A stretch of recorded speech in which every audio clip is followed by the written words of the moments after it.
College থেকে বাসায় ফিরে দেখলাম বাসা ভর্তি মেহমান। মামা মামির সাথে কয়েকজন ছেলে বসে আছে।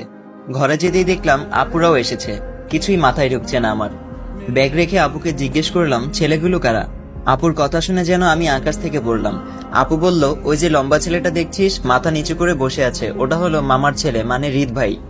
আর বাকি যে দুজনকে দেখছিস ওরা হলো তার বন্ধু। মামা মামি সহ এরা সবাই এসেছে তোকে বউ করে নিয়ে যেতে। আমি আপুর দিকে গরম চোখে তাকালাম। মজা করিস না আপু, আমি সিরিয়াসলি প্রশ্ন করেছি তোকে। আপু একটু ভ্রুকুচকে আমার দিকে তাকালো। আপু বলল, আমি তোর সাথে কোন দুঃখে মজা করতে যাব? আজ সন্ধ্যায় বিয়ে, বাবার কিছু বন্ধু বান্ধব আসবে আর হয়তো ফুফুরা আসবে, ঘরোয়াভাবেই বিয়ে হবে। আমি রাগে পানির গ্লাসটা আছাড় মারতেই তার টুকরো টুকরো হয়ে গেল। রাগে আপুকে বলে উঠলাম, করব না আমি এই বিয়ে। আমাকে পেয়েছো কি সবাই? যে যা ইচ্ছা তাই ডিসিশন নিবে? আমি তো ভালো করে চিনিও না তাকে, শুধু জানতাম আমার একটা মামাতো ভাই আছে।